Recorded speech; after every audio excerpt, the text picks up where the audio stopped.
स्वागत है आप सभी का एक बार फिर से आपके YouTube चैनल इंग्लिश जेडएच में। तो आप लोगों को बताएं कि आज स्पोकन के कुछ ऐसे वाक्य हैं, इम्पोर्टेंट शब्द हैं, इम्पोर्टेंट सेंटेंस हैं जो आप लोग सुबह से लेकर शाम तक हिंदी में बात करते हैं, उनको अंग्रेजी में कैसे बोलना है। ठीक है, तो आप लोग तैयार हैं सब?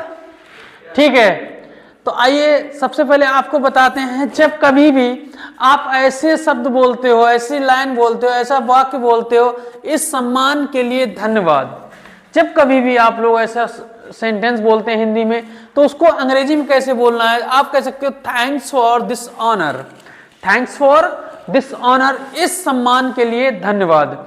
ठीक है, या इस सम्मान के लिए शुक्रिया, तो आप बोल सकते हो थैंक्स फॉर दिस ऑनर। आप कह सकते हो उसके बाद में अच्छा, ओके, आप यहां वेल भी कह सकते हो, आप गुड भी कह सकते हो, क्या कह सकते हो? ओके कह सकते हो, वेल कह सकते हो, गुड कह सकते हो, जो चाहो आप वो इनमें से इंग्लिश में बोल सकते हो। आपको कहना है क्यों नहीं, क्या कहना है? क्यों नहीं। जैसे हमने कहा आप मुझको एक पेन देंगे, आप कहें क्यों नहीं, तो इसको इंग्लिश में बोल सकते हैं व्हाई नॉट। क्या बोल सकते हैं? Why not. किसी से आपसे किसी ने कुछ मांगा और आपको इनकार नहीं करना है, तो आपका दिल एकदम खुला हुआ है कि आप उसको देने के लिए तैयार हो, आप क्यों तुरंत बोलेंगे व्हाई नॉट, क्यों नहीं, टेक इट, ले लीजिए। ठीक है, तो आप कहेंगे, क्या कहेंगे? क्यों नहीं। ठीक, व्हाई नॉट। फिर अगर आपको कभी कभी बोलना थोड़ा सा भी नहीं, जैसे आपको बोलना होता है कि कुछ किसी ने पानी मांगा या कुछ भी पैसे मांग, कुछ भी, मैं थोड़ा सा भी नहीं दूंगा, तो आप क्या बोल सकते हो? Not a bit. क्या बोल सकते हो? Not a bit. जैसे आपको ऐसे शब्द बोलना हो, ऐसे सेंटेंस बोलना हो, तो आप क्या बोलेंगे? Not a bit. मतलब जहां पर ये लगे आप हिंदी में बोलते हैं थोड़ा सा भी नहीं, क्योंकि कभी कभी ऐसा होता है ना, ऐसी बात आ जाती है कि उसमें बोलना पड़े थोड़ा सा भी नहीं, तो आप क्या कह सकते हैं इंग्लिश में? Not a bit. आप कहते हैं ध्यान रखना, जैसे कि किसी चीज का आपको ध्यान रखवाना हो, या आप मिलके जाते हैं तो वो आपसे कह दिया जाता है ध्यान रखना उसका, या कोई आपका फ्रेंड है उसको, या जैसे माँ बाप कहीं जा रहे हैं, आपका भाई बहन जो भी घर पे है, तो वो लोग कह देते हैं ध्यान रखना है इसका, है ना, ऐसे बोलते हैं। तो आप क्या कहेंगे इंग्लिश में? Take care. क्या देखा होगा मूवी या सीरियल में बोलते हैं टेक केयर, मतलब ध्यान रखना, यही होता है। कल मिलेंगे, सी यू अगेन। कहीं कहीं आपने देखा होगा फिर मिलेंगे, क्या हो लिखा होता है? फिर मिलेंगे। तो यहां पर जो होता है फिर मिलेंगे, वो आपका होता है सी यू अगेन। यहां टुमारो की जगह पर क्या लिखा होगा? अगेन होगा। किसके लिए? फिर मिलेंगे। और अगर लिखा है कल, तो कल मिलेंगे मतलब टुमारो, तो आप बोल सकते हैं सी यू टुमारो, फिर मिलेंगे। हाँ जरूर, यस, वाई ऑल मीन्स, हाँ, आप हाँ भी करके छोड़ सकते हो। ठीक है, यस, आप ऐसे बोल सकते हो। ठीक, बहुत है। अब देखो बहुत के माने आप समझते हो वेरी होता है, या लॉट ऑफ होता है ज्यादा के लिए। ठीक है, लेकिन ये बहुत क्या है? जैसे आपने खाना बना खाया, तो आप बोल सकते हैं बहुत है, बहुत हो चुका है ना। कभी कभी आप को टीचर पढ़ाते हैं क्लास में, तो वो बोलते हैं आप लोग थक गए, आप लोग बहुत है, बहुत लिख रहे, तो आप क्या उसको बोल सकते हो? इस बहुत को आप बोलना है। अगर जैसे हमने कहा, आपको बोला दैट्स टू मच, या दैट इज टू मच, बहुत हो गया, या बहुत है। अब टू मच का होता है मतलब अधिक, क्या होता है? अधिक। तो ये हो जाएगा बहुत है मतलब अधिक हो गया। ठीक है, नहीं मतलब नो, और कभी नहीं मतलब नेवर। तो आपको नहीं बोलना, नो बोलिए। या कभी कभी ऐसा होता है नहीं, ऐसा कभी नहीं होगा, तो नो, नेवर, मैं वहां नहीं जाऊंगा, मैं कभी नहीं वहां जाऊंगा, नेवर। समझ रहे? कभी कभी आपको किसी जगह से चिड़न होती है, कहा जाता है वहां जाओगे, नहीं, कभी नहीं जाएंगे, तो नो, नेवर, ऐसे बोलना है। फिर किसी ने आपको बुलाया कम यार, तो आपने कहा अभी आ रहे हैं, जस्ट कमिंग। क्या कहा? जस्ट कमिंग, अभी आ रहे हैं। ठीक, फिर देखते हैं इधर लिखा है जैसी आपकी मर्जी। आप बोलते हो ना, ये वाक्य तो बहुत बोला जाता है, जैसी आपकी मर्जी। तो इसको इंग्लिश में कैसे बोलेंगे? As you wish, as you like, या एज यू प्लीज। आप तीन तरीके से बोल सकते हैं, इसको लगाने के बाद में आप इसको लगाएं या इसको लगाएं। एक तो ये लगा ही है, 1 2 3।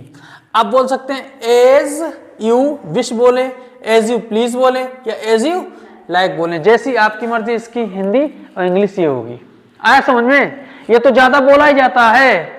हाँ, फिर देखिए और कुछ, जैसे आपने कुछ किसी को दिया तो उससे कभी पूछते नहीं और कुछ चाहिए, तो आप बोल सकते हैं एनीथिंग एल्स। क्या बोल सकते हो? एनीथिंग एल्स, ऐसे बोल सकते हो। फिर लिखा बस रहने दो, बस रहने। जैसे कि आपको कोई नाश्ता या खाना वगैरह कुछ देता है, आपको तो बस रहने दो, बहुत हो चुका, तो आप क्या बोलेंगे? That's enough. इनफ माने बहुत, काफी, ठीक है, दैट्स इनफ, बस रहने दो। आपको बोलना है कोई बात नहीं, बहुत बोला जाता है, जिस तरह से जैसे आपकी मर्जी उसी तरह से कोई बात नहीं बोलते हो। आप कह सकते हो डजंट मैटर। क्या कह सकते हो?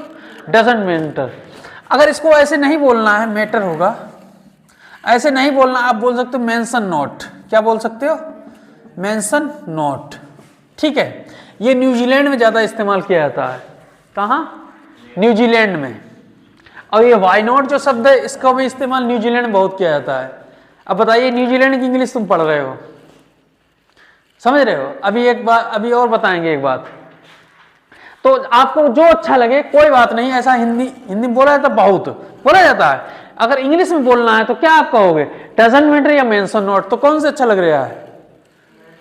मेंशन नॉट अच्छा लग रहा है। मेंशन नॉट कोई बात नहीं, डजंट मैटर कोई बात नहीं। ये ब्रिटिश है, डजंट मैटर जो है ना, ब्रिटिश है, और ये अमेरिकन है, न्यूजीलैंड वगैरह में सब बोली जाती है, ठीक है।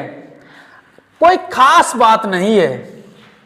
कहते हो ना कि तूने कोई बात करी किसी कान में, किसी बोला क्या बात है, कोई खास बात नहीं है, कैसे बोलोगे? Nothing special. क्या बोलोगे? ये भी बहुत बोलते हो। ऐसे तुमने धीरे से करी, तीसरा चौथा बंदा बैठा हुआ है, तो पूछ कुछ तो बात, क्या बात है, तुम कुछ खास नहीं है, क्या बोलोगे? नथिंग स्पेशल बोलते हो ना, ठीक। फिर देखिएगा और कुछ नहीं, और कुछ नहीं, क्या बोलोगे इंग्लिश में? Nothing else. ये भी बहुत शब्द आता है, और कुछ नहीं, नथिंग एल्स, ठीक है। फिर आपको कहना है बहुत दिनों से देखा नहीं है। ऐसा होता है, कोई होता है जिसे मुहावरा बोल देते हैं, तुम तो ईद के चांद हो गए हो। इसका मतलब क्या है? बहुत दिनों से देखा नहीं। आप बोल सकते हो लॉन्ग टाइम नो सी। नो माने नहीं, सी माने देखना, और लॉन्ग टाइम माने बहुत दिनों से, बहुत दिनों से देखा नहीं, ठीक है। आप बोल सकते अच्छा, गुड या वेल, एक चीज बोलनी है, या गुड या वेल। वेल अच्छा होता है, गुड नहीं मजेदार होता वर्ड, समझ रहे हो? फिर कहते हैं अच्छा चलते हैं, गुड बाय। अच्छा माने गुड, चलना माने बाय, गुड बाय। तो आप कहते हो ना, आपको भी हम बोलना चाहते हैं, आप हमसे जुदा हो रहे, गुड बाय, तो आपने कहा बाय बाय, तो क्या हो जाता है? आपको भी विदा, बाय बाय, ठीक है। इस तरह से आपको बोलना है। जैसे देखो अभी एक बात बताई थी, आप देखो एक शब्द देखो, जैसे हमने कहा स्वीट, क्या कहा? स्वीट। और एक शब्द है कैंडी, क्या है? कैंडी। अब तुम लोग देखते हो कि कैंडी और टॉफी होती कोई होती है, लेकिन नहीं, इन दोनों के माने होता है मिठाई। क्या होता है? मिठाई। अब तुम्हें स्वीट माने तो पता है मिठाई, और कैंडी माने टॉफी पे लिखा होता है कैंडी, लिखा होता है, हाँ? तो अब बताइए, ये इसके माने मिठाई, इसके माने, ये है ब्रिटिश। क्या है? ब्रिटिश भाषा। ब्रिटिश है ना, देश है ब्रिटिश, इंग्लैंड वालों का है। और ये है अमेरिकन कैंडी। क्या है? अमेरिकन। तो इसका मतलब दोनों के माने क्या होता है? मिठाई। आज समझे? तो ये सब तुमको याद करना पड़ेगा। हाँ, अगर आज सब आते ना तो आज पूरा घंटा यही चलता, धमाका यही था आज का, लेकिन सब आलू गड़ने में लगा है। यूट्यूब वाले बच्चे, मेरे सब स्टूडेंट आधे कम से कम आलू गड़ाई में लगा है। हम लोग बहुत ही देहाती एरिया से आते हैं, समझ रहे हो? तो मिलते हैं अगले क्लास के साथ, तब तक के लिए करें प्रैक्टिस, बहुत ही जबरदस्त प्रैक्टिस करिएगा, और अगले स्पोकन क्लास में आपको बहुत ही जबरदस्त क्लास मिलेगा। Okay, bye bye, thank you.